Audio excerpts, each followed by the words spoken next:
with a heavy sigh. Aithophelon agamos temenai agonos tapoletai. Would I were wifeless or had childless died. Nor did he usually call them by any other name than that of his 3 imposthumes or cancers. He was cautious in forming friendships, but clung to them with great constancy, not only rewarding the virtues and merits of his friends according to their deserts, but bearing likewise with their faults and vices, provided that they were of a venial kind.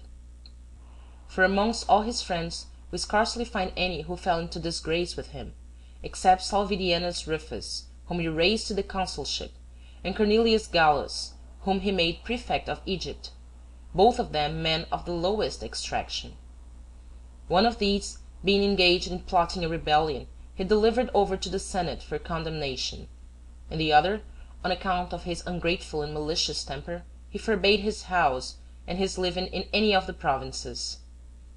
When, however, Gallus, being denounced by his accusers and sentenced by the Senate, was driven to the desperate extremity of laying violent hands upon himself, he commended, indeed, the attachment to his person of those who manifested so much indignation, but he shed tears and lamented his unhappy condition.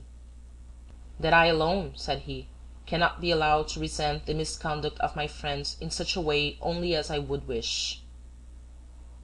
The rest of his friends of all orders flourished during their whole lives, both in power and wealth, in the highest ranks of their several orders, notwithstanding some occasional lapses. For, to say nothing of others, he sometimes complained that Agrippa was hasty, and Maecenas a tattler, the former having thrown up all his employments and retired to Mytilene, on suspicion of some slight coolness, and from jealousy that Marcellus received greater marks of favour, and the latter having confidentially imparted to his wife Terentia the discovery of Murena's conspiracy.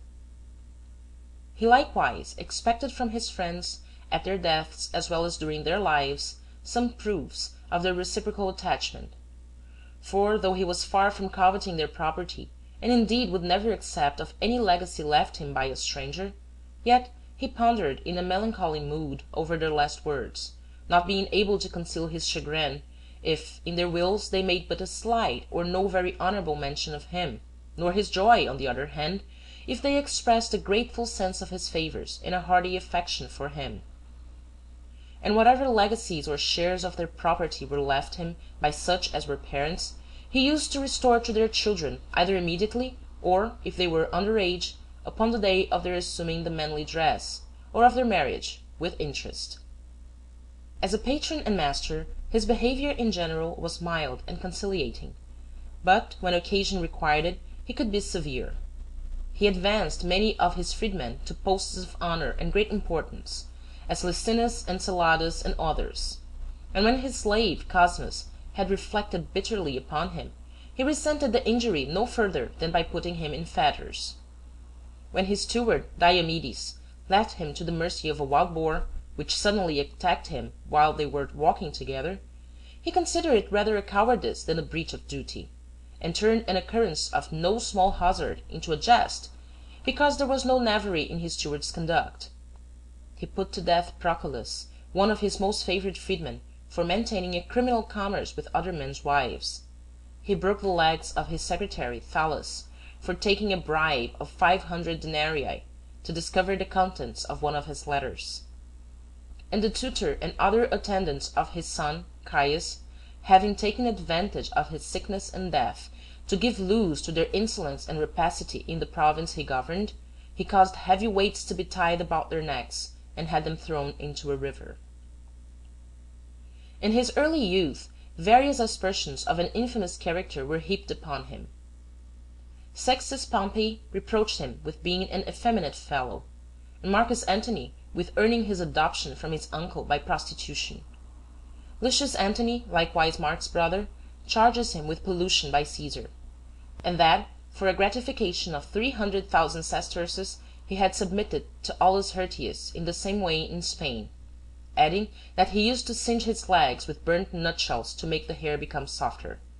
Nay, the whole concourse of the people, at some public diversions in the theatre, when the following sentence was recited alluding to the Gallic priest of the Mother of the Gods beating a drum: videsne ut cinaedus orbem digito temperet? See with his orb the wanton's finger play. Applied the passage to him with great applause. That he was guilty of various acts of adultery is not denied even by his friends, but they allege, in excuse for it, that he engaged in those intrigues not from lewdness but from policy, in order to discover more easily the designs of his enemies, through their wives.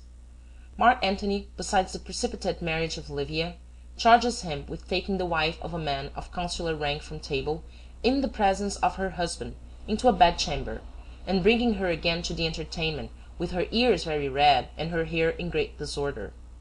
That he had divorced Scribonia for resenting too freely the excessive influence which one of his mistresses had gained over him. That his friends were employed to pimp for him, and accordingly obliged both matrons and ripe virgins to strip, for a complete examination of their persons, in the same manner as if Tyrannus, the dealer in slaves, had them under sale. And before they came to an open rupture, he writes to him in a familiar manner thus: "Why are you changed towards me? Because I lie with a queen? She's my wife. Is this a new thing with me, or have I not done so for these 9 years? And do you take freedoms with Drusilla only? May health and happiness so attend you, as when you read this letter you are not in dalliance with Tertulla, Tarantilla, Ruffilla, or Salvia Titicania, or all of them. What matters it to you where or upon whom you spend your manly vigor?" End of Caesar Augustus, Part 4.